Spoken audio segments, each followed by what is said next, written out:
Good morning. This is Elizabeth Leslie from the League of Women Voters of California, and I'm welcoming you here today for our office hours session with Rain and I so that you can work on your site and get your questions about My League online answered live. So with that, we are recording this today, so you'll be able to view it after, and we'll take some notes about the topics, so you'll be able to scroll to the parts that you would like to review.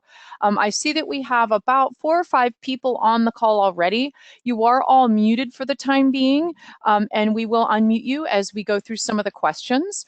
Again, my name is Elizabeth, and I'm the project manager here at the State League office in Sacramento.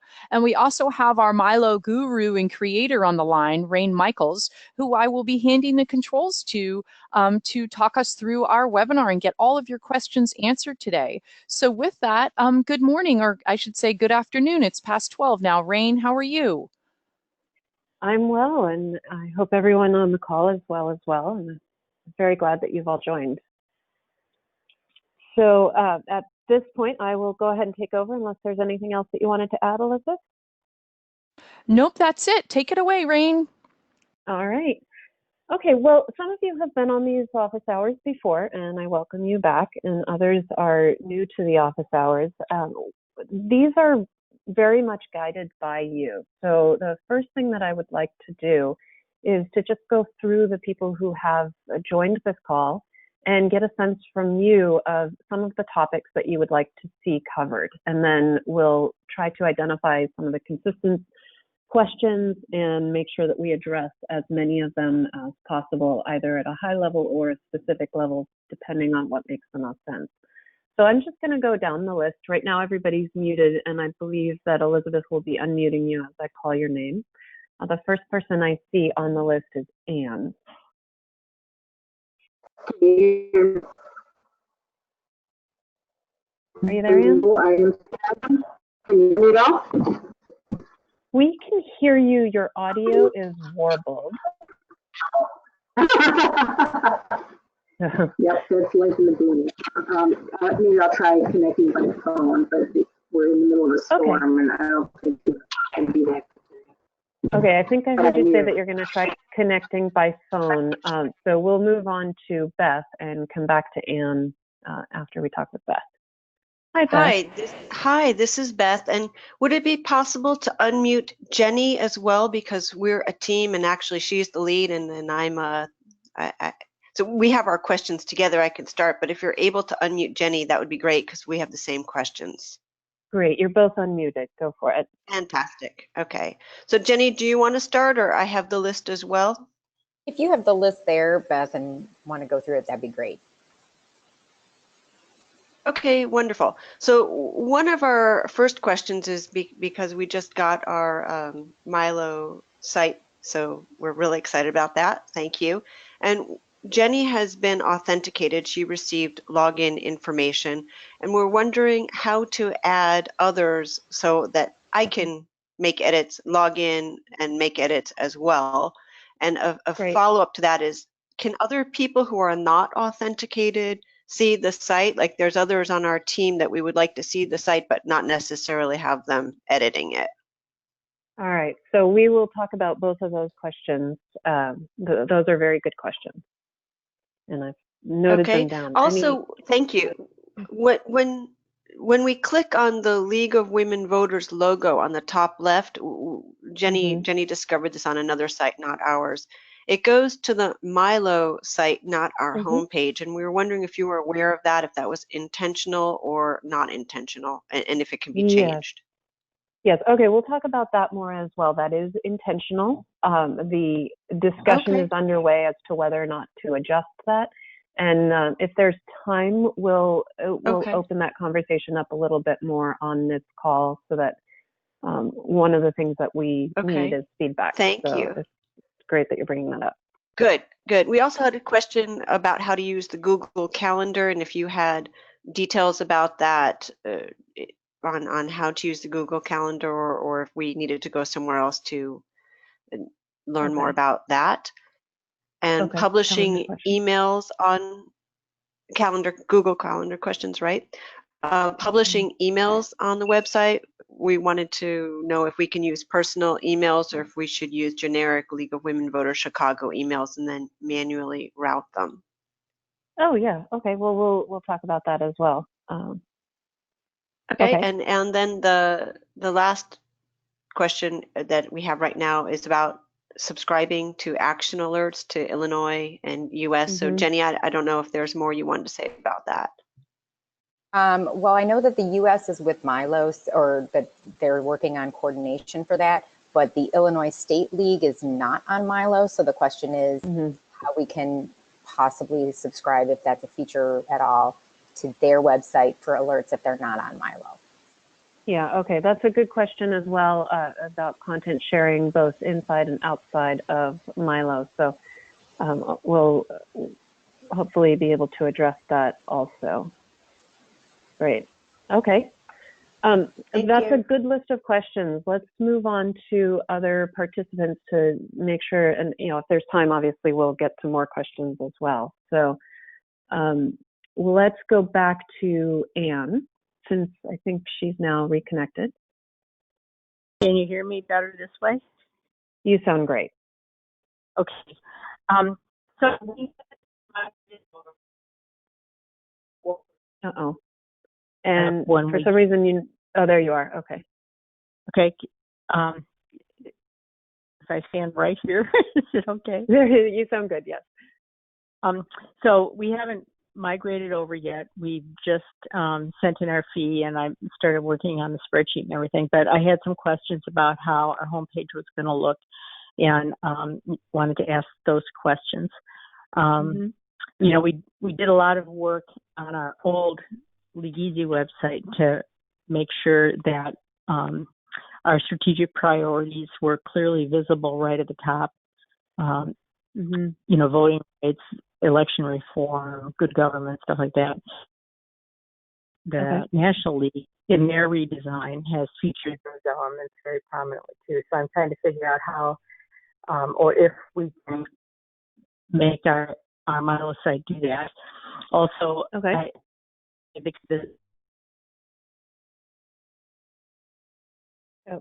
we lost your audio again. That's a good question, Anne.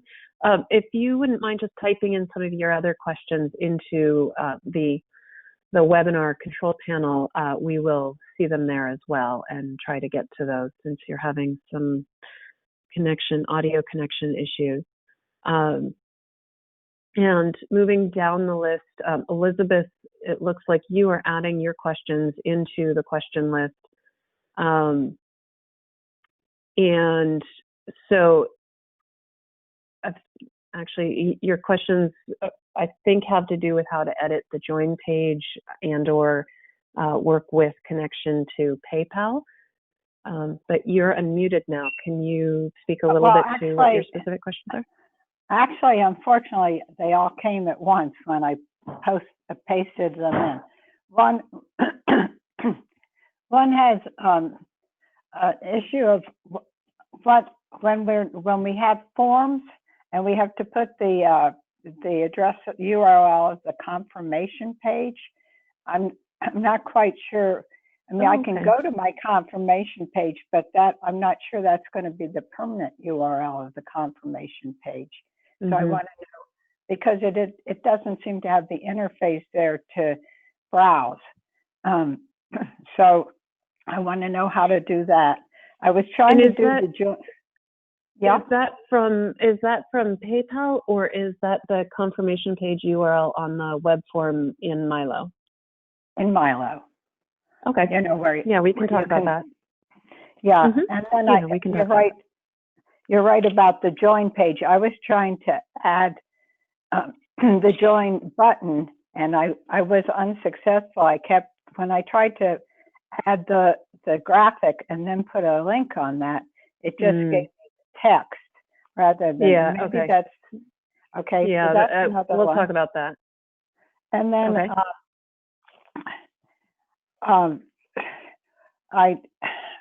about the generic email that we should be using if we have a form that we want it to look like it's being sent from. I was hoping, eventually to go to GoDaddy and set up a whole bunch of them because we've lost that Mhm. functionality from the EasyWeb, which I really liked. I was very disappointed that went away. I wanted to know if when I set up who gets the form information, can I do a comma delimited list of emails so that more than one person can get that? Or Oh yes, we can talk about. I'll show that as well. That's a very good question. Okay, and then sometimes I see that my address, my URL is Illinois/Illinois-Wheaton. It seems repetitive that I have that in the URL. Oh, yeah, I think I know why that happened, and we can talk about that as well so that you understand what's going on there. And then we can talk about it. That's probably something that we're going to have to fix on our side, but we'll go over why that happened. Okay, and then I had this problem with events that when I would want to put in 7 o'clock, it would always revert to 7:15. I couldn't. It was only after I saved it and went back that I could actually put 7 o'clock in. Oh, that's interesting. Okay, let's see if we can recreate that. Okay, we'll stop you there for now, since that's a good number of questions, and we obviously only have an hour. And again, if there's more time at the end, then we'll see about other questions also. And let's move on to Jeanette. Hi, Rain. Yeah, we're getting ready to go live in 3 days. Most of our site is built. We are using a Google Calendar. That's for Beth and Jenny, if you want to take a look at ours. But I submitted a bunch of little problems now that we're running into. But one big one that I noticed in the last few days is that I cannot add or change a link on any page in the WYSIWYG. Oh, okay. So there's a problem there. That's kind of critical. Okay. We'd like to see a contact email field in events as well as a phone number. Also like to see end times onto events because we always have an end time and try to stick to those. Oh, yeah. People need to know that, whether or not they can come. There's a little problem on the RSS feed button, or maybe I'm using it wrong, but on positions, if you click on it, you get HTML code. Oh, yeah, that's actually what it's supposed to be. We'll talk about what that is as well. Okay. Okay. On when I try to connect to a committee to say an article, I see a couple of committees, say for instance, membership committee. So I can't distinguish which is my committee from the others that I'm seeing. Yeah. Okay. Lots of little questions on forms, like the token browser doesn't seem to work. Okay, we'll talk about that as well. And the emails to users after they've submitted a form, I've set the reply to email to no reply at our domain. And that doesn't seem to be working because they still come out with support.lwvc.org. Okay, we'll look into that. Who has results access to see the information after you've submitted the form? Yeah, in the default. Yeah. Okay. Well. Yeah. No. And some people that are processing, like we've been testing, and some people who get the form, and they click on that, and they're being told that they don't have access. And how do I give somebody access to that? Right. We'll look at that as well. They need to be administrators of the league in order to see that. Oh, yeah, we don't want. That's funny because that shows up also to in the default form that goes to the person who created the form, like maybe just somebody from the community. So, yeah, I guess we need to strip that off of all of those then. So, okay, those are good questions. I'm going to stop you there and hold on to any additional questions that you have. And let's move on to Loanne. I don't know if I said your name correctly. Loanne? Yes, you did. Hi, Rain. How are you? Okay, great. Good. How are you? Good. Good. I actually just joined or teamed up with Suzanne, who is also on the call, and we got together with our questions. So she's going to lead that for us. Okay. Hi, Suzanne. Okay. Okay. Thanks. And let's go ahead and unmute Suzanne. There you go. I'm unmute. Wonderful. Hi.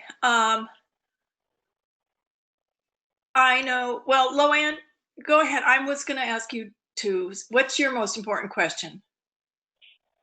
Do you have the list? I mean, I have the list. Can you hear me? She's actually currently muted. Okay. Well, Okay. There she is. So I think for my part, I wanted to know if there was a way to do a bulk upload of new members at one time. Ah, yes, I saw there that is. Okay. September. Yeah, you had talked about that on the forum. Mm-hmm. That's going to be a fix. So I just wondered about that. Okay, we can talk about that. Okay. The other one we had was, is there a way to get a portal for board members only? You know, something like Slack? Would that be on our members website? Okay. So you're talking about board members, not you want to have very specific information available to board members only and not other people. Right, and maybe like a okay. communication, some way that board members could communicate over Right. the website, because every time I suggest some new app or something, they all go, "Ooh, no." Right. No. Okay. Well, we can. The website they might do it. Yeah. We can speak to that. We can speak to that a bit. That's kind of that's a fairly large ask, but we can speak to that and some of the possibilities. Not today. But the other thing was, well, the logo on the join page, that's already been brought up. And I wanted just to briefly give me the order. I know Elizabeth sent me the links and everything, the order for going live, because the way I see it is I'm forwarding my vanity URL from my domain name, and I'm forwarding that, and then I would go live right after that. Yeah. Oh, we'll talk about that. Who's your registrar? Hover. Okay, so you're actually not the Evil Network Solutions. I didn't say that on the recorded line. No, they're not evil. They just, when you're with Network Solutions, things have to be done differently. Yeah, I know how to do it, and I gave you that link, and it's on the site and everything. Right.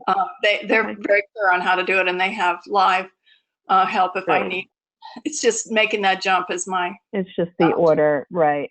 Yeah. Okay. So the live order of tasks. Okay. We'll make sure that we cover that.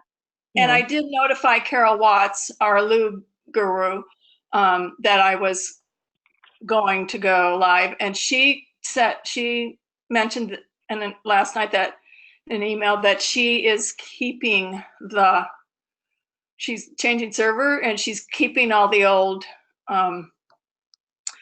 content on the server, because my concern was getting the members content off, because we haven't done that yet. But I really want to go live and then work on the member site later, and my board is behind us on that. So just wanted to let you know. Okay, that's good information. So I'm gonna start diving into some of these questions. There's a lot of really fantastic, diverse questions on this call. So we may not get to all of them, but I'll try to get to the most important ones, which really are all of them. I'll just try to get through them. All right, so let's start with Beth and Jenny. You were asking about adding members, adding other admins, and what people can see and when. And we also had Loanne and Suzanne asking about bulk uploading new members. So those are kind of related topics. So Elizabeth, if you're keeping track of timestamps, we're at 12:20. and we're talking about membership.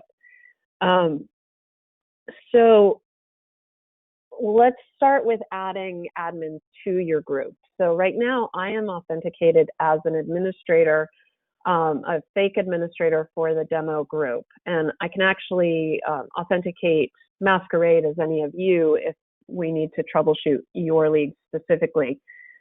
But when I'm administering my league, there's the Administer League menu here, which we might move to a more prominent location and just try to kind of clean up a little bit. But one of the links here is Manage Members. And if you click on Manage Members, you'll get a list of all of the people who are currently members of this league. Now, these are people who can see it. Your league is in one of two states. It's either active, which means that it's visible to the public, or it's inactive, which means that it's not visible to the public. And let me quickly show you what I mean by that. If I'm, since I'm here as Rainbow Brite, I'm gonna switch back and become myself for a moment. And I'm just going to show you all of the active leagues, all of the leagues that are currently publicly visible are listed on the home page of my.lwv.org. And when I'm logged in as an administrator, I get this inactive league sites link where I can see all of the leagues that are not currently visible to the public. Now, any one of these leagues can be visible to somebody who is authenticated as a member of that league.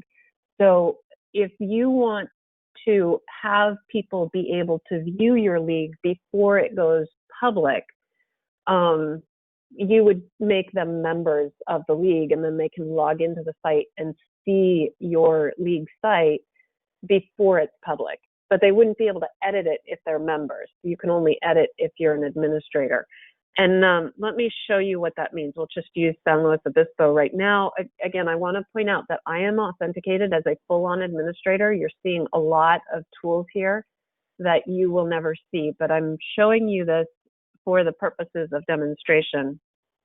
So San Luis Obispo is not currently active. And where that, I just went to view draft instead of edit draft. So I'm going to edit that league and just show you. Your interface looks slightly different, but you have the same buttons available. Down here towards the bottom, you have two things that are of importance to you when it comes to membership.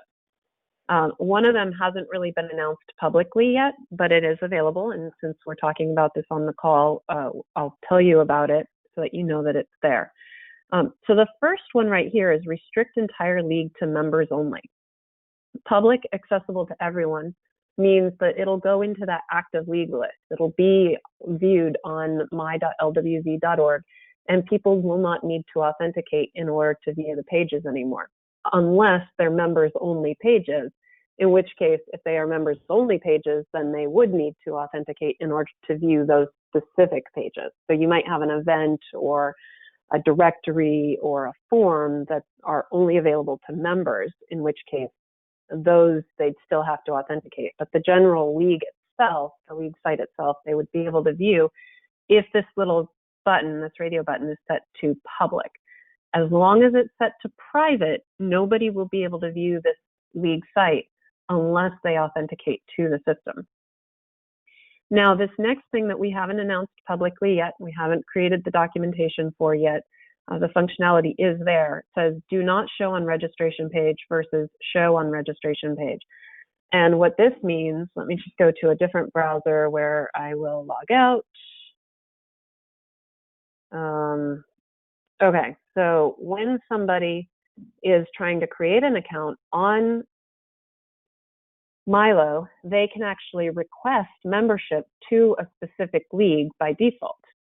So as they're joining, they're putting in their username and all of that. If they come to Milo, they can say, you know what, I want to be a member of Hingham, or I want to be a member of Dallas. And then when they submit their registration, the person on record as the creator of that league will be notified that somebody is requesting membership. They won't be an active member until that membership has been approved, but they will have that membership in queue for approval, and then the person on record as creator would get a notification.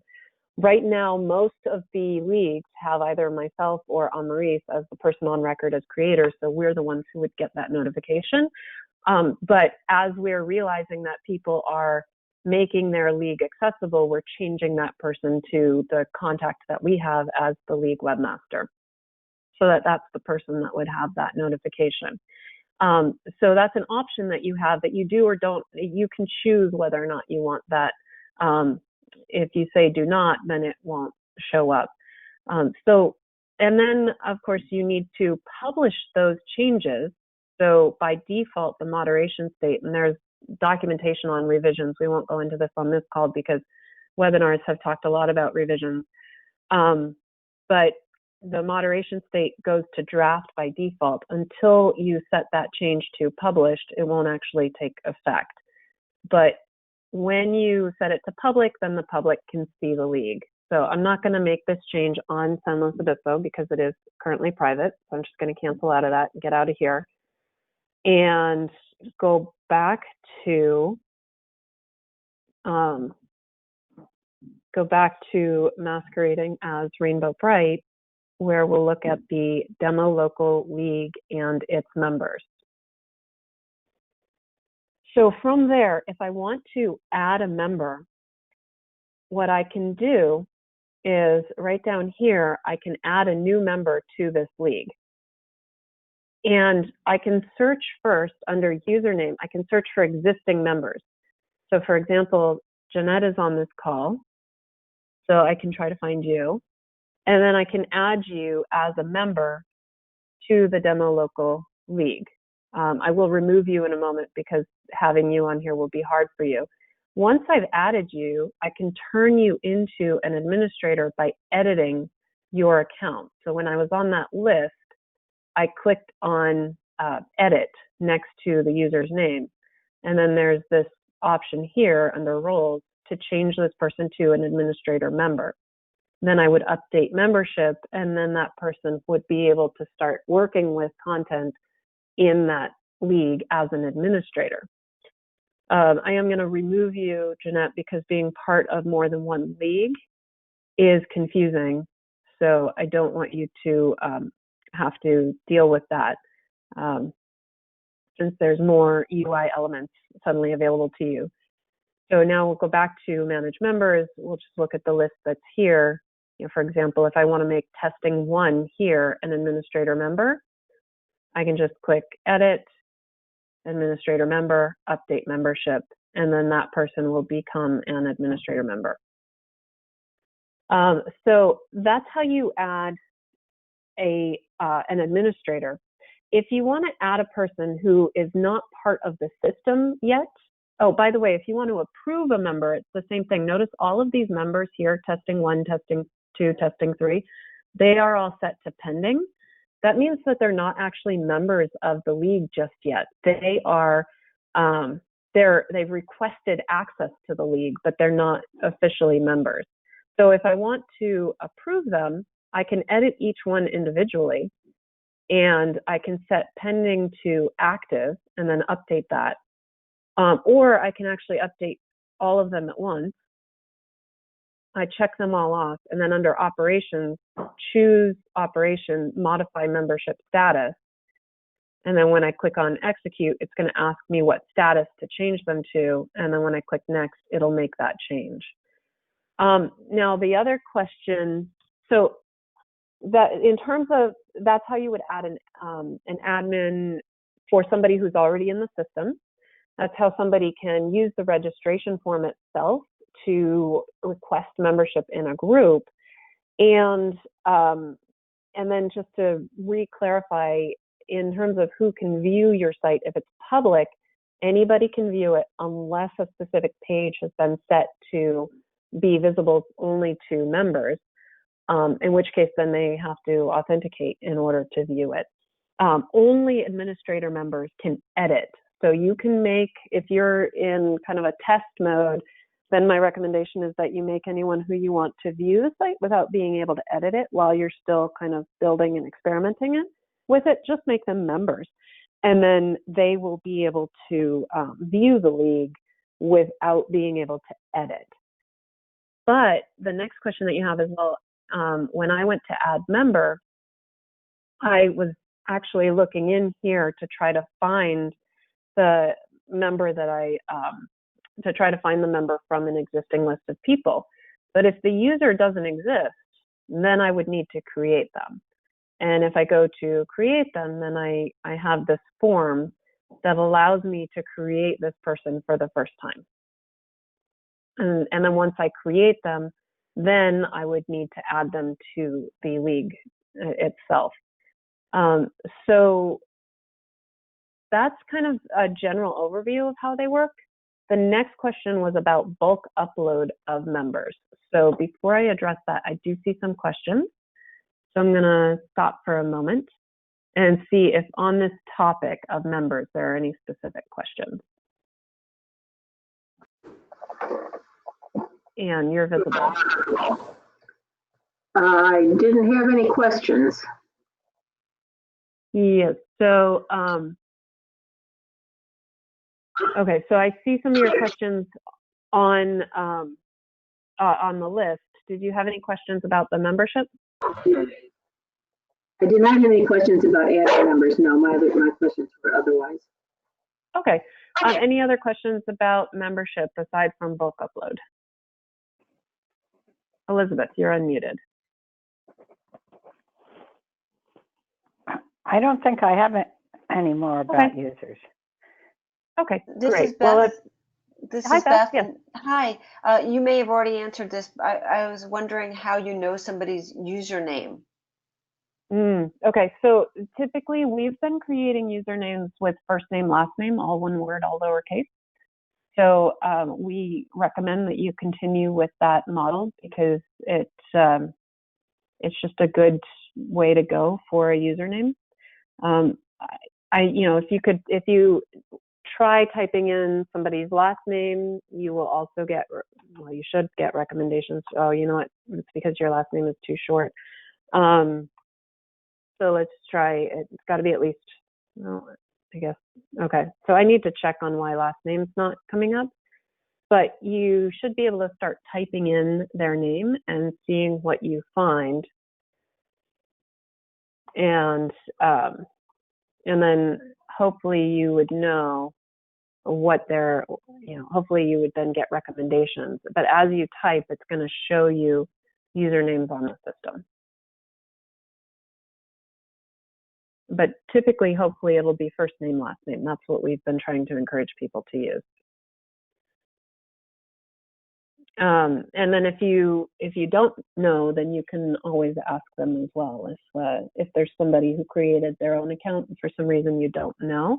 Now, if they created their own account and they requested membership in your league, then they'll show up in that table as a pending member. So if I go back here, if they requested membership when they signed up for Milo, then they'll show up here in this list. And you'll know their username from there as well. Okay, I see a hand raised as well. That's Suzanne. Okay. I'm trying to understand, go back then. We will, when we have this members website, then we need to get a list of usernames imported into the Milo website, right? Rather than having it connected. Yeah, so US database. I mean, it's not connected to the US database in any way that it recognizes that people are already members? No, unfortunately, we don't have the permission to do that. Okay. So this is a good time to go to your question about bulk uploading members. Right. So we have functionality now on the system where we can bulk upload members to your league. What we need from you, there's a spreadsheet that Elizabeth and Amaris have, and basically they have that as a guide. So what they would get from you, and you would contact them through milo@lwvc.org, What they would need from you is your export, basically your spreadsheet of all of your members. And it can be whatever you sent over to National, or an export of what National has. And then they'll be able, Elizabeth and Maurice will be able to take that and convert it to the sheet that they need for the upload here, which will include the ability to pull in the person's email address. It will create, when the bulk upload is done, it will automatically create their username based on first name, last name. So it concatenates first name and last name. So that is what their username will be. And then it'll grab their address and all of that, and, their phone number. It'll grab all of that information. The other thing is, anytime, if you the following year have new members that you're adding, you send them an updated spreadsheet.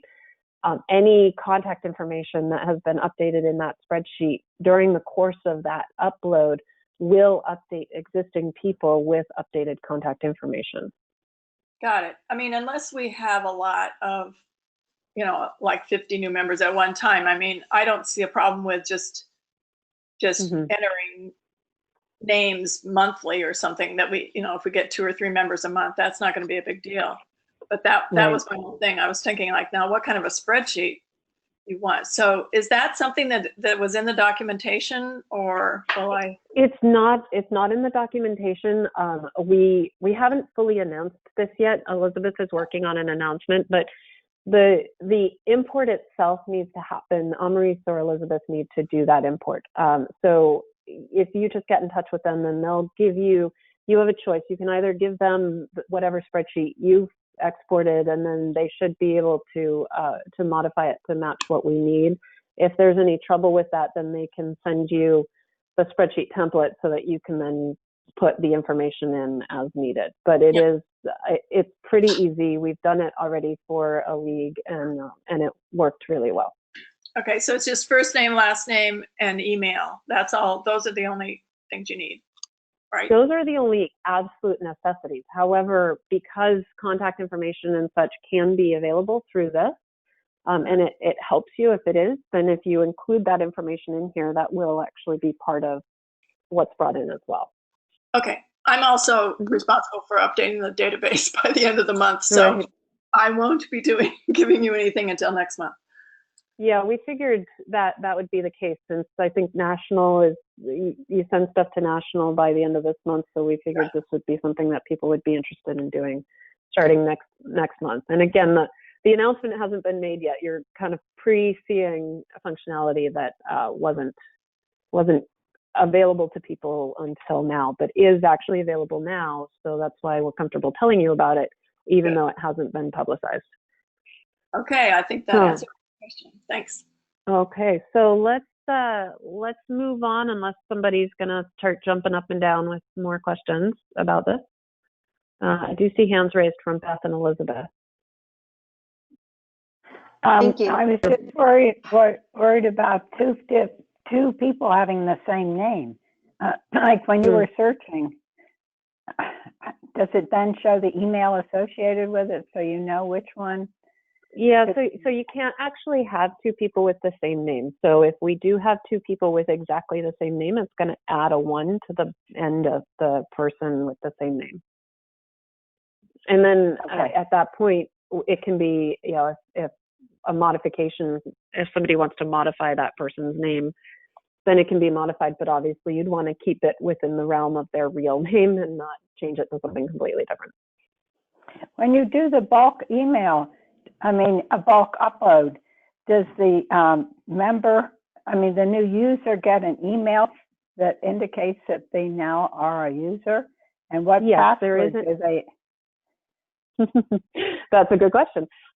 So yes, there is an email that's sent. It does include a one-time login link that, so they don't actually need the password the first time they go in if they're coming through that email, and then they can set their password. However, we have been, when we do the bulk upload, we start them off with a password, and it's the same password that you were given if you received a welcome email, which is a very a hinting password, a password that leads you hopefully to take an action. So that is included in the email that they get. So they receive a welcome email with a one-time password that they can use to get in, and then they have to change their password. They won't be able to keep that as their password. Thank you. Mm-hmm. Yeah. Okay, yeah, thank you. This is Beth. So when you showed the username list, it was populated. When we look on our site, will it be blank? Because you'll have you, and you might have me or Amaris, depending on if we've been doing work, but you'll definitely have yourself there and anyone else that was created as a webmaster for your league initially. In the username, when you started typing in a username, that was that's that long list. That's what we'll only have a couple of people. Well, oh no, you'll see all the users on the system so if you start typing in Suzanne, you'll see anyone named Suzanne. On the Milo system? On the Milo system? What system? Right. So if I go to add, oops, I just went to manage content instead of manage members. Right. That's manage members. Okay. So if I start adding a member here, I'll see all Suzannes that are part of Milo. Okay. So these are all the Suzannes that already have accounts. Okay, great. So that if our membership aren't yet on Milo, which is likely, then we won't be drawing from that. We'll be drawing from the table you showed. So should we be sending, I don't know if Jenny already did this, but should we be sending this template of a spreadsheet of our members to Anne Marie and Elizabeth as soon as possible, so we can, before we even become public, we can have that table taken care of? Or is that kind of independent of going public? It is independent of going live. However, I do recommend, the league that we have imported members for, they wanted their membership imported before they went live. However, my recommendation is that you not import your members until you go live, because when you import the members, they do get an email saying, hey, you're a member and here's the site. And it would be better, obviously, if your site is public when they get that email.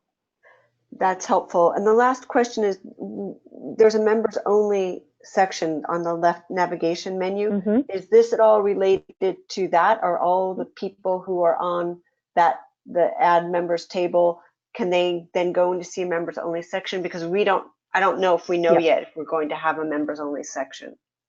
Yes. So the members only stuff, anything that's set to members only, will only be visible to somebody who is in your active membership for your league. So, and this link right here, members only section, that only appears when somebody is authenticated as a member of that league. That's the only time they'll be able to see that. If they're not authenticated, they're an anonymous user, they won't see the members only section link, and they won't see any members only content, even if you've put it into a menu. And what I mean by that is when you're working with any page, any piece of content on your site, one of the options that you have, let me go into the edit form here and I'll scroll down, public or members only. Public, accessible to everyone, private, accessible only to members. If you set this piece of content to private, accessible only to members, it will not be visible unless the user has authenticated to the system. And authenticated to the system, that's checking active in the table you had showed us before of managing members. Is that correct? Or that means that they've logged in. So they have to be active members. You have to have made them active on your league. They have to be valid and active individuals in order to see it, but they also have to have logged in order to see it. If they haven't logged in, then the system has no way of knowing that they have permission to see that. So is that a question you can answer easily now, or should I table it about how you would? That's what I don't understand. That table is to give them permission to log in, but sounds like you need to tell them another place that they're members and they can see members only stuff, which we don't need to know now. No, that's right there. That's in that same table. So when you are, as soon as you add somebody to this table, they are now a member of your league. That was my question. So then those people would see the members only stuff. Not all of them would at this point, though. They are members of the league. Right. They are members of the league. However, some of them haven't been verified. Only These the active pending ones then. individual. Right. So if I want these ones to be verified, I just need to check them off, and then I can go to modify membership status and then set them to active. Great. And then they will have permission. Super. Thank you. Absolutely. All right. Hopefully I got all of those questions. So Elizabeth, we're moving on. It's 12:45. And I'm going to move on to the homepage and how it works. Anne had questions about, strategic priorities and how to use the homepage. So, Anne, I did see the customizations that you made to your Lou site, which I was very impressed by. You definitely stretched Lou in a way that was really neat. Milo is not by default set up to behave in that specific way. However, you can control it and do something like that if you would like to. So I'm going to quickly go over for everyone exactly how the homepage works, because even if you have already done a lot of this work and feel pretty comfortable with it, there might be some useful information, and it's really how can you use Milo very strategically. So, and there is documentation on this under the documentation page. Under documentation, there is a video and a link to documentation on managing your league's home or landing page. The video is obviously a lot more comprehensive than the documentation right now, which is very brief. But what's important to know about your homepage is that it's made up of 3 distinct components. The first component that it's made up of is your slideshow. And these are any pieces of slide content that you've created that are published. And I'll scroll down here to this Administer League menu and just show you that's this option right here, Add Slideshow Item. So when you go to add a slideshow item, let's go to this tab right here, you have a title, and let's go back to this display.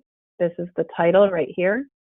You have an image, and you would use the media browser where you can either upload a new image or you can find images. And this obviously is the image here. You have a caption. Let me show you, let's just close this. So right here, there's caption. And then you also have a link, which is this tool right here. There is a lot of documentation on or instruction on the link here. But if the link appears, then this slide is clickable to that particular page. And then it'll show all of the slides that are currently published. And it'll show them in the order that they were created, with the most recent one first, unless you've made one of them sticky. These are the promotion options. Also, let's go back to the documentation. Promotion options are in your list here. There's using sticky and promote to front.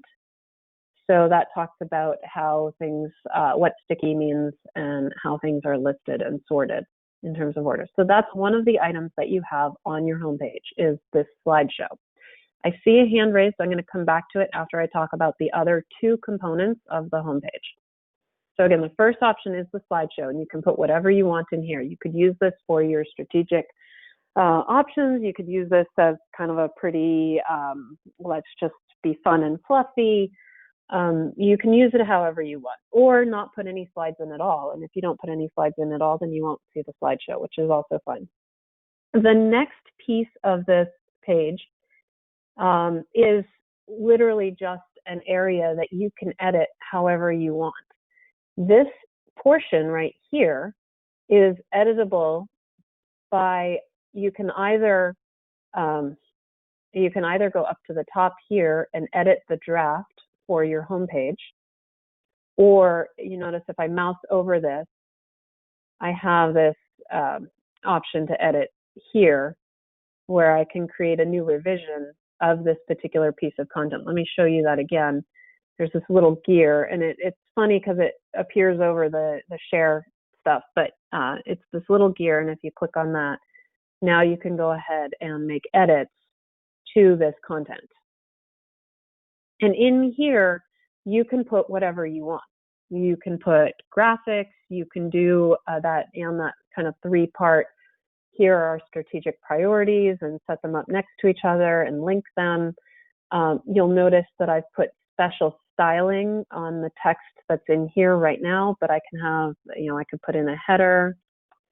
And if I don't want this one to have special styling, I will just remove that style and then put heading 2 on there. And then if I want to put another paragraph in, I can do that. And then if I want to put a massive image in here or a small image, let's go to donate, see what I can find. Here's a donate button. And then I'll go ahead and add that. And then I can highlight that and link it to something if I want to. So I'll go ahead and link that. And then I can go ahead and save this. I need to leave a message. This is a revision. And then save this. Now this change won't be published by default. I need to moderate it and tell it that I want these new changes that I just made to be published. Oops, that's not good. While I am demonstrating, to have an error message appear. There we go. So, and now if I go back to that home page, now those changes that I made are now visible. So this is completely customizable however you would like to make it work. Scrolling down, we'll get to those raised hands, I promise. But so that's part 2. Part 1 is the slideshow. Part 2 is this entirely customizable page area that you have. And then part 3 is what's called a river of news. And these are any type of content that you've created. It can be your pages, it can be your forms, it can be your events, it can be your action alerts, it doesn't matter what it is. Any type of content that you've created that you have, let me say new draft on this, so that you can see the promotion options, that you have set the promotion options to be promoted to front page. And if it's promoted to front page, then it will show on the front page, and it'll be the teaser for the content that displays on the front page. So it takes the beginning of the content and it takes the image and it puts them there. Now, one thing that you should know about the River of News is that it shows the content with the most recently created content displaying at the top. And it only shows up to 10 pieces of content. So if you have, I think it's 10, it might be, I actually don't remember the exact number. It might be 10, it might be 5. But if you have, let's say it's 5 and you have 6 items promoted to the front page, the oldest item will now drop off the front page. It won't display anymore. So it's the most recent ones. And there's also this feature under promotion options called Sticky, which will force something to the top, even if it's not the most recent piece of content. And that's a way that you can take, you should use Sticky extremely sparingly, but that's a way that you can take something and force it out of order and push it up to the top of your homepage. So that's what your homepage is made up of. And if you don't have anything promoted to the front page, then nothing, no River of News item will display here. So you don't need to use any of these components except for the page itself if you don't want to, but we strongly recommend that you make use of these other components. All right, so I see some raised hands. I see 2, Elizabeth and Suzanne. So let's go ahead and unmute you so that you can ask your questions. Hi, Elizabeth. I'm not sure. Are there more than one Elizabeth in this thing? Because I didn't do anything to raise a hand. Oh, okay. Well, it's just you, but yeah, you. So we'll move on then to Suzanne. I didn't raise my hand either. Oh, weird. Okay, weird. Any questions then while we're here? No? Okay. So that's how the homepage is created. And just to, oh, Anne raised her hand. So you see that part of the webpage at the top where the gray bar is, and it says, I can't see it right now. Scroll to the top of your page, would you? There, you referring to these? No, where it says this is a demonstration of a local league site. Oh, this right here. Yeah. Oh, yes. Okay, that's a good question. So this is editable under this page as well, as is your sidebar. So your sidebar and these things that show up in the gray bar at the top, those are both accessed by editing the main page of your league. There's all of these collapsed fields here. The first one is callouts for the top of the page. So you'll see that there's a homepage callout, that's the landing page, and then internal pages callouts. So that's for any page other than the landing page. And this was just because we have a lot of sites coming over from Lou, and Lou basically had a thing at the top for the homepage and then a thing at the top for the internal pages. So we wanted to make sure that that could stay consistent. And this is where you would edit that. The league contact information at the bottom of the page is also editable through here. That contact information is placed in here. And then the other piece that's, of course, two pieces that are of interest to you, but subscriptions is a whole new topic. The sidebar content, this is where you can add things to your sidebar. You can add embed code. You can add all kinds of elements to your sidebar. And I will be creating more documentation for that. We're not going to have enough time on this call to go over that, but I am going to be creating more documentation for that. It should be up by end of day tomorrow, if not before, and I'll post it to the Google group. The other thing that I mentioned that's editable here is the subscriptions thing. So if there's any site in Milo that you want to automatically take content from, action alerts, articles, events, or positions, you can subscribe to them through this tool right here. And you can just start typing, if I want San Diego, as I start typing, it gives me recommendations for who I would subscribe to. So those are the things that are available on the league landing page as well. This at the top, the sidebar, the contact information down here in the footer, and then whatever you subscribe to. That's a good question.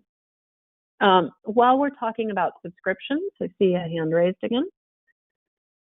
It's Elizabeth and Suzanne, so jump up and down or something if you really had a question, but I'll move on. While we're talking about subscriptions, let's answer Beth and Jenny's question about subscribing to action alerts from outside leagues. So we're still waiting for National to provide us with the RSS feeds that we need in order to pull their content into Milo. Once we have those, then leagues will be able to subscribe to that national content, and it'll show up automatically for those leagues that want that content to show up. California is already set up so that California content can be pulled into California leagues. If other states want their content to be available to Milo league sites, then that state has two choices.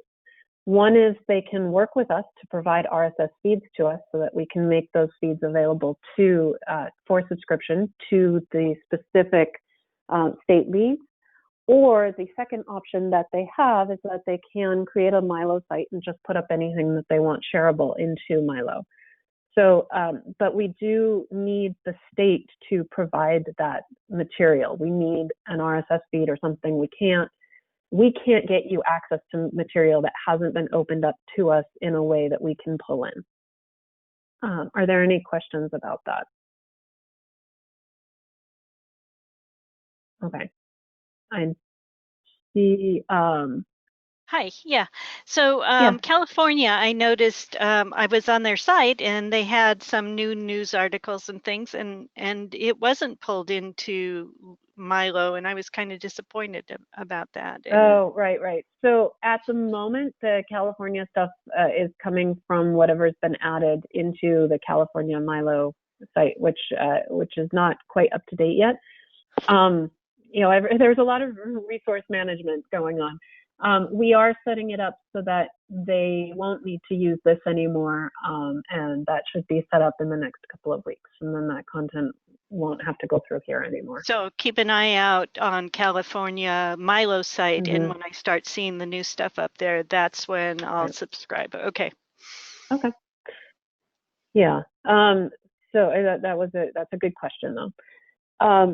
Okay, so I also want to answer the question that we got about what that RSS feed is, because I know that RSS feeds are kind of confusing. So this little RSS link, if I click on it, I'm in Safari right now, and I get this kind of nasty thing. If I click on that same link in Firefox, Firefox has a built-in RSS reader. So it'll show me, let me click on it. It'll show me something that actually looks kind of decent. It's not beautiful, but it's kind of decent. So that's because an RSS feed and other, like some browsers like Opera and Chrome, I think will show you HTML. Or it's not actually HTML, it's XML, but it looks like HTML. So a lot of people think that's what they're seeing. This is because an RSS feed is not a tool for consumption exactly, or direct consumption. It's a tool to provide that material in a consumable way to something that can ingest information. So a lot of people use RSS readers if they're subscribing to RSS feeds. But a website, if you want, for example, your local library to show your events content, they would take that RSS feed and use it to set up their website to parse that data and then pull it into their events stream. So it's a tool. It's not a beautiful thing to look at, but it is correct when what you're seeing looks like HTML code, which is actually XML code, and it's in a format that's shareable. Okay, so I did miss a question from Anne that I'm seeing now, which is, can we put buttons into this area up at the top? And as of now, no. This was specifically designed to only be set up to show this text, and any HTML formatting that you try to put in there will be stripped out, and that is intentional by design. All design decisions that have already been made for the way that Milo works are up for discussion. If you would like to see something different and have a good argument for it, please post it to the Google group so that there can be a discussion, and Elizabeth and Amaris will take what you have to say into consideration. This is an ever-evolving project, and I mean, as you know, there's new design from the National League, and right now Milo follows the old design rules. So once we have the design guidelines and are able to move forward, we'll be communicating to determine the move to a design that looks more like the National League. I don't know, Elizabeth, if you want to say any more to that. I think that's probably all I can say at this time. Sure. I'd be happy to add just a little bit more to that. And that is, we will be conducting a webinar/forum inviting our Milo users to come and talk with us about this design, the implications of these designs. As Rain mentioned, the logo and style guidelines have not come out yet from LWVUS. We're anticipating them any day now. So we can't really make suggestions or changes until we have those guidelines. But we also want to talk about those guidelines with our group and users and see how they're feeling about it and what they want to do. And do we offer a little bit of customization, a lot? So you'll be hearing more from us about when to sign up for that webinar discussion time period. But again, it's all based on when we get those guidelines, because we can't talk about it in too detailed of a manner until we know what rules we have to follow. So to that end, I also want to bring up, I know a few people have hands raised that don't think they have their hands raised, but we also have a lot of question marks going on. So I just want to remind you of that, Rain, in case you want me to unmute a few people to ask specific questions about this feed, or if we're going to move on to some other topics. So just a little housekeeping there. Yeah, I mean, it is a little after 1, and I know that some of you may need to drop off. I'm okay with hanging out a little bit longer, Elizabeth, if you're okay with that. There's a lot of topics we didn't get to. So I am great with hanging on longer if other folks want to do that. I know that there are a couple items on here related to forms and embed code and those sorts of things that and some specifics related to event calendars and different fields in calendars. So as I remind you about other housekeeping items, again, Rain mentioned it, but this our My League Online is all about you guys. It's user-centric. So if there are things that you would like to see changed, when you tell us that in that Google group, then we sort of say, hey, 10 people have asked for this same exact feature request. Let's do it. So that allows us to prioritize what things you guys want on your sites or don't want, or something that's too hard for you to implement, etc. So please, we're totally open and desiring your feedback. So again, use that Google group for that feedback, and also think about it, the Google group, to share good ideas. I know some of you have been doing that, so thank you for that. And I think that's everything from me. So Rain, I'll hand it back to you for more questions for those that are able to stay with us. Okay, so I would like to just really quickly, some of these questions were really quick to answer, so I'll try to go through a couple of those. Jeanette asked about putting an end time on events. So let's go ahead and look at that. If I go to an event, I'm not logged in this browser. So if I go to an event and I try to edit it, when I'm on the event itself, I do have an all day option, and then I also have a show end date where I can actually place that end time if I want to. Obviously, it's going to have to be, let's say, let's make this 12 p.m. and make the end time 1 p.m. So I'll go ahead and make that change and publish and then save. And now there is an end time on the event itself. So I just wanted to make sure that that was visible. Now, what I also want to mention, and maybe this is what you were asking about, not what I just showed you, but it doesn't show the end time on the list here, and that was intentional. We actually originally were showing the end time, and we had enough users of the beta project telling us that the end time, that they just wanted to see less information here. So some of the information that they asked us to remove was the end time and the location, which also used to show up here. So, if enough people want to see that put back, then we can put that back. But it was kind of specifically requested that we take it off. And so that's something to be aware of also. Hopefully that addresses that question. A contact email field in events is that's a great request. We'll put it in our list of requests. There were a couple of bugs that, Jeanette, you mentioned things that I heard. I was like, okay, those are bugs. So we'll put those into our bug list. Moving on to other things that I can answer really, really quickly. As far as who the form gets sent to, when you create a form, let me manage content and use a form that I've already created here. I have one.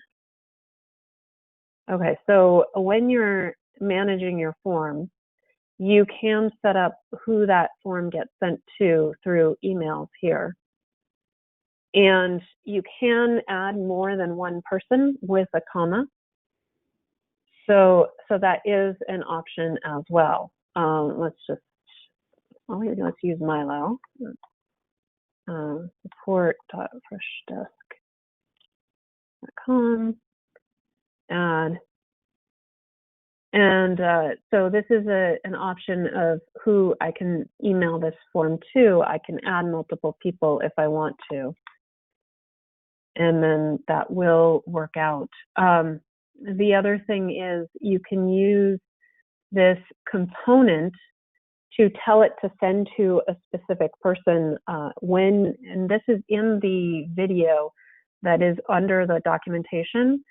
If you set up a form component that's a list of people, you can actually set up that list to choose to be the recipient, and then you can specify, well, if somebody puts in option 1, then it emails this person. If somebody puts in option 2, it emails this person. So you can use that to direct emails to specific people. And that's talked about more in the video that is linked off of the documentation. Let's see, the 7 o'clock thing, 7:15, I'll have to look into that. Elizabeth, are you able to tell me what browser you were using when you experienced 7:15? Yeah, I'm using Safari, but I was also interested in how to put the right URL in for the confirmation, because I don't know whether I'm in development or production, and it's not showing me, the node type format. Yeah, so what you're asking about is under form settings, when the user submits, you have a couple of different options. If I scroll down here, when they submit the form, they can have a confirmation page. And that confirmation page, you don't need to create a URL for that. It's just whatever you put on here, it'll basically create a little confirmation for them that it'll direct them to when they've completed that form. If you want to create a custom URL that you send somebody to, then what you would do is you would find that page that you created. So let's say you want them to go to the About page. And in that case, you just have to take the URL, copy it, and then you say, okay, send them to this page. So I put the full URL. Yeah, just put the whole URL for it. And then there isn't a production versus a development URL that I might pick up. Okay. Yeah, there's not. It all has to do with whether or not something is published or public or not. But the URL will remain the same. Okay, because my approach is to have them fill out the form and then go to the payment page. So I want to actually have them go to the payment page after they've given us information about themselves. Right. That's a good approach. So then you would give them this URL, or not this specific URL, but you would use custom URL and then plop that in there. And if you're using PayPal for that payment, then you might plop them directly into that PayPal page. Yeah, well, you have these funny things that have angle bracket PayPal. I don't know what those are. I haven't seen those documented. I had my own code for that. That's just stuff that you're supposed to replace. Okay, and it's just sort of generic. It's just generic content. We can't create, when we automatically create these pages, there's no way for us to know what your PayPal embed code is going to be. So we just put the that piece in there. Fine. So there was another question. Okay, so let's talk about embed code for a moment, because that covers the Google Calendar question. So if you want to create a page if you want to use Google Calendar instead of the calendar that's here, first of all, we urge you to use this for some things that you want to feature, because then you can promote those things to your front page and other people can subscribe to them. Let's say Los Angeles and Glendale, Pasadena do a lot of stuff together, so they might want to subscribe to each other's events. Using this system for those things that you want to really feature would be better. But if you really want to have a Google Calendar, that's completely doable as well. What you would do in that instance is you would create a new page, and you wouldn't call it Calendar, you would call it Google Calendar, or some other clever name. And then you would get the embed code from Google for that calendar. You would use this button right here under the body, add third-party embed code, and then paste that embed code right in there, unadulterated. And the same thing holds true. One of you, I don't remember who, one of you asked about putting a button, a PayPal button into your site and then having it link for PayPal.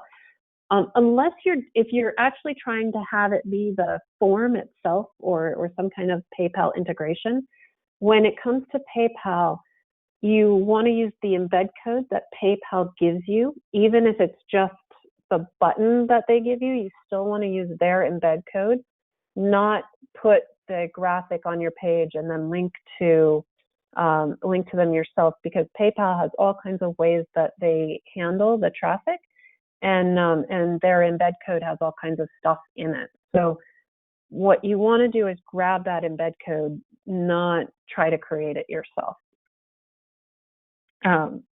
So those two questions, I answered them very quickly in like a minute, and hopefully what I said made sense. Now is probably a good time to let you ask for clarification if you're confused, since I went so quickly. And I unmuted Suzanne first because I know she specifically asked about the Google Calendar. Mm-hmm. Oh, Okay. I figured it out. I did it. No problem. Awesome. It was just adding that page. I tried to put it on the same page as the events, and I couldn't figure out why that didn't work, but it's obvious. It was just, you needed to set up a separate page for it and just use the embed code. And it was fine. Yeah, we're all set with that. Thanks. Great. Great. Which means for anyone else who's interested in the Google Calendar, if you have questions and you go onto the Google group and Suzanne happens to see your questions, she might be happy to help you as well. Yes, this is great. This is great. Yeah, thank you. So that helps a lot. As far as the third-party embedded code, is that something we would just go to Google Calendar once for, or something we need to add every time we want to add a Google Calendar event? No, you just go once and grab the calendar code. Yeah, you don't need to go back. The events will automatically show up. Should I one thing to keep in mind?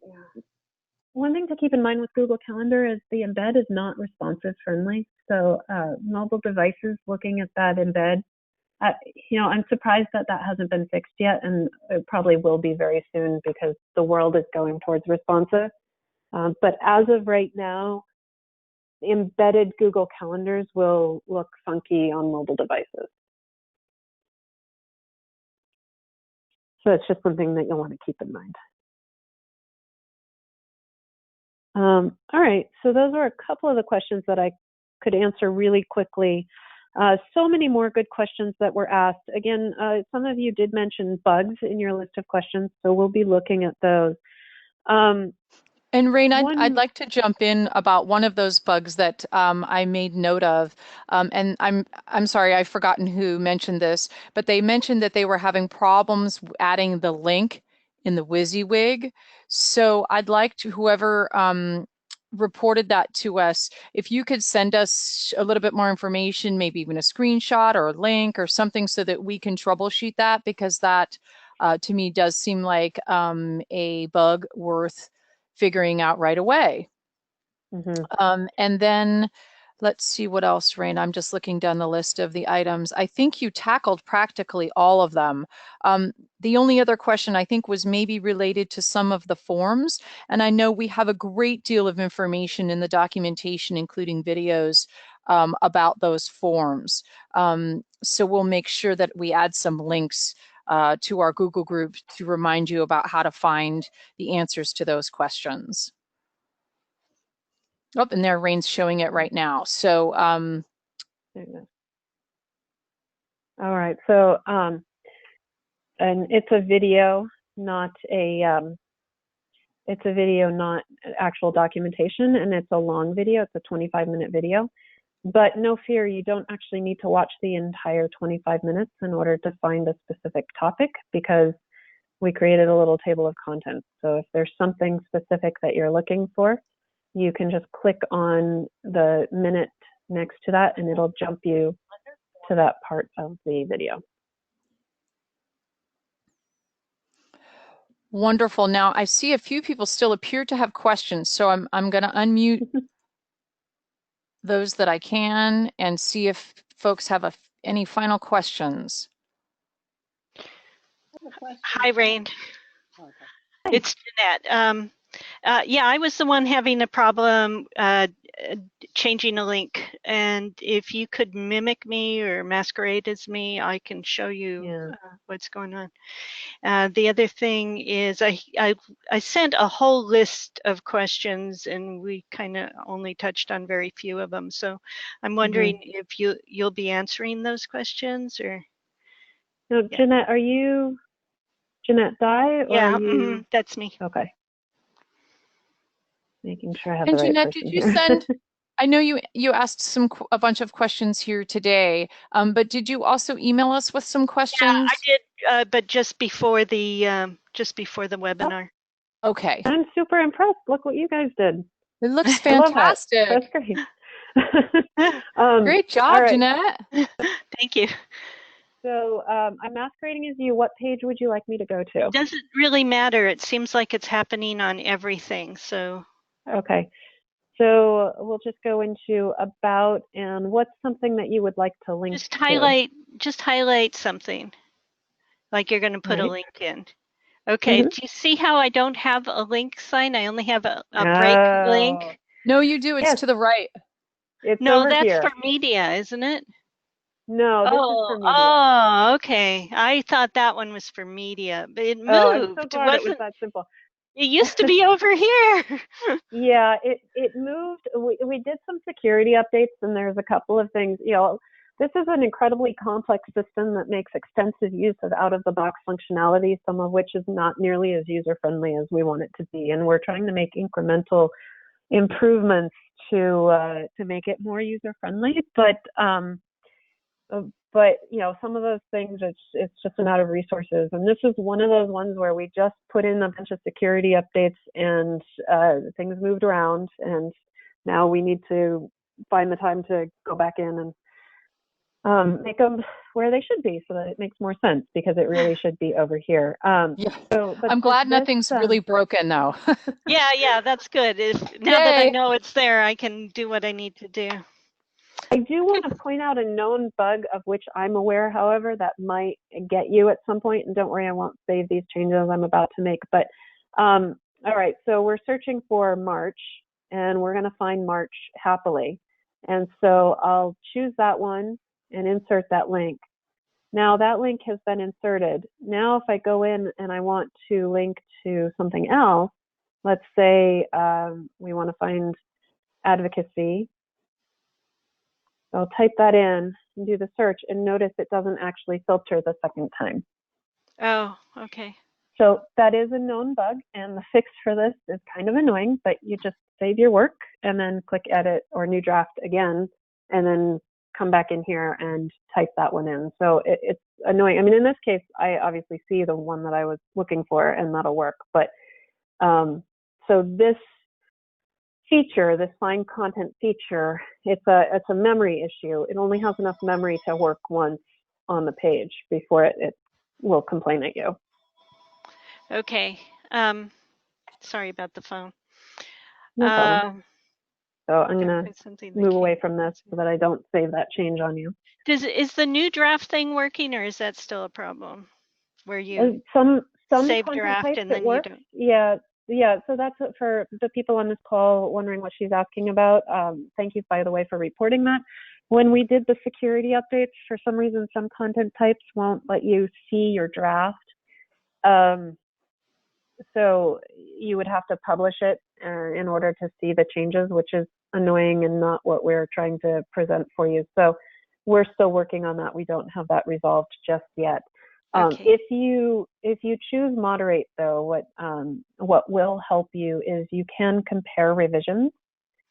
So this won't actually show you what the draft looks like, but it will show you the changes between two revisions and let you know what's different, so that you can have an idea of what's changed.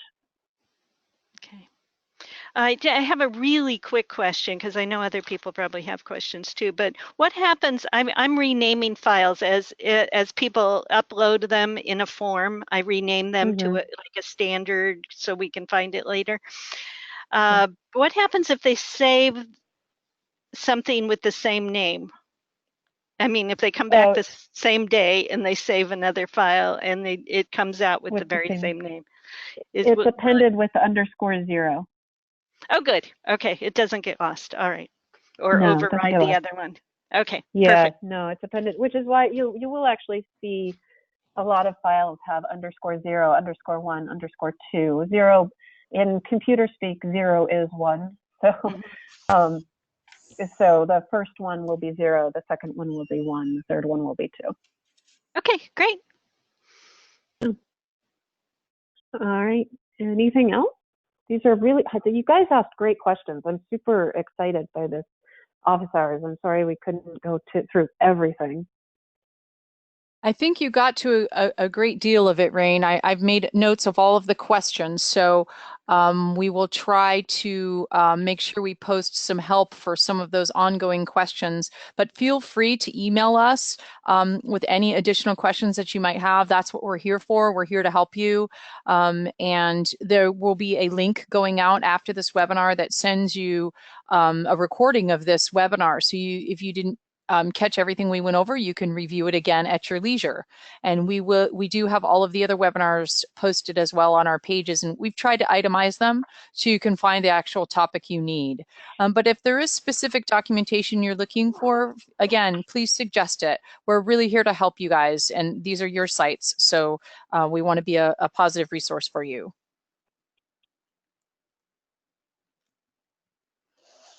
Thank So you. Rain, any parting information that we have for people? I'm going to try to unmute. Some people have self-muted, so I can't unmute them, but that's okay. If there are any other questions, folks are unmuted if they'd like to talk.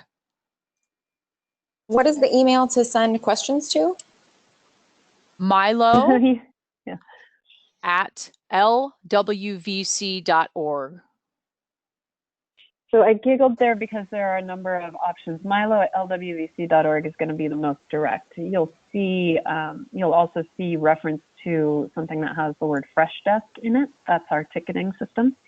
And then you can also make use of the Google group. I know sometimes it might seem like the Google group is a bit ad hoc, but both Elizabeth and I do look at it on a regular basis. And we may not necessarily respond right away, but that's because we're trying to kind of take care of as much as possible, as quickly as possible. And I had a question about the join button underneath the donate button, and maybe you answered that, but when I put the graphic in under on the home page, you know how you can choose the sidebar, and when I put the graphic in and then I try to put a link on it, it just shows up as text in the sidebar and not as the graphic. Yeah, so let me, well, we've actually gone over this in an office hours before. This is, well, if you can point me to that, I'll be happy to go and look at that. Yeah, Elizabeth, do you remember exactly where it is? Well, if you go to my page. I'm sorry, for which, she's a little bit garbled. For which section? Pardon? She's talking about the sidebar, adding a join button. So, Elizabeth, I'm going to masquerade as you. What's your username? Well, it might be Liz Quigg. See if it's Liz Quigg. There she is. All right. So I'm going to be you. And you want the join button right here, and you're just seeing text instead of that join button. It says join. Right. So let's go ahead and fix that, because I know people have had this difficulty before. Okay, so this is the link to the button, but not the button itself. Yeah. And what you want is the button, and then you want to link that page. So we'll go in here. Let's see. Are you using the blue join button? This one? Okay. So we'll go ahead and use that and submit. This is a small version of it. Oh, you're very quiet. I don't know if you're talking to it. Well, you can do it at whatever size you want. It depends on what you want. But what I will show you, you can go back in on your own when you want to. But what I will show you is that we do actually have other join buttons that are already up there, including one that's fairly large, and we also have red ones. Let's go ahead and use this one that was provided by the League. Now, this is obviously ginormous and maybe a bit too big, but I'm just going to go ahead and make it a little bit smaller, and you can kind of play with it as you see fit. So now we have the button there, but it's not actually linking to anything. So now we want to link it. So in order to link this, what I need to do is select that graphic. So when it's selected, it has that kind of blue thing over it. And I'm just selecting it by dragging my mouse over it or placing my cursor there and just using my arrow key to select it. From there, now I'll use this link button right here. So this little link with a plus sign on it, I'll use that to find the join page. I'm gonna join, and now we're encountering that memory issue that I mentioned to you. So what I'm gonna do is I'm gonna go ahead and save this. You would think I could spell my own name.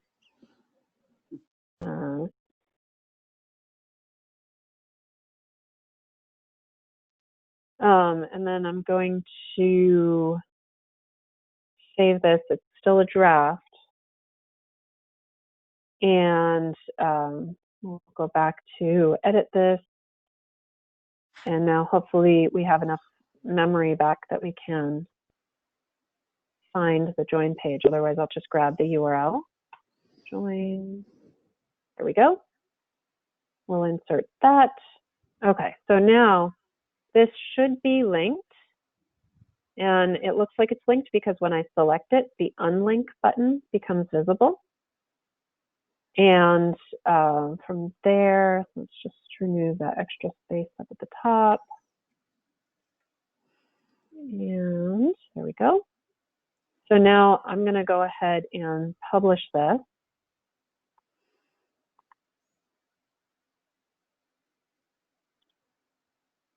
And then, so it's big. You might want to resize it a little bit, but because now it's bigger than donate, or you could leave it as it is. But so the steps that we took, the first step that we took was we found the media. And there's the media that you uploaded, but then there was also the join button that had already been uploaded by LWVC, by Elizabeth. And she has put in a lot of graphics that can be reused.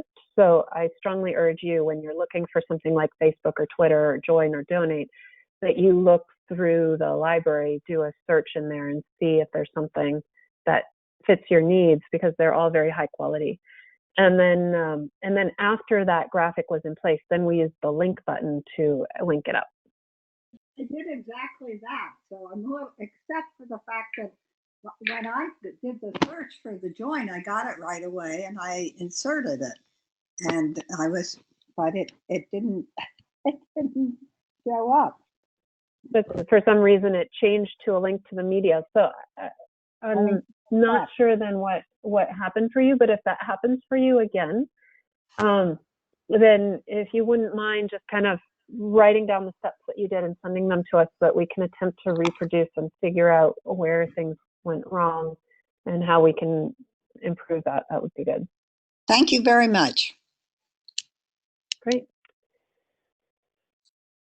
Well, with that, Rain, I think it might be about time to wrap it up. We're at 1:34 right now. Is there anything final that you wanted to add today, Rain? No, just that I'll be continuing to work on documentation and improving things, and I continue to look for the input that you guys give us, so thank you. Well, thank you everyone for being here. We look forward to continuing to work with you. And again, send those questions to milo@lwvc.org, or feel free to post them in our Google group, and we will get you the answers you need to keep working on your site. And hope everyone has a wonderful day. Thank you. Thank you. Thank you. Bye. Bye-bye.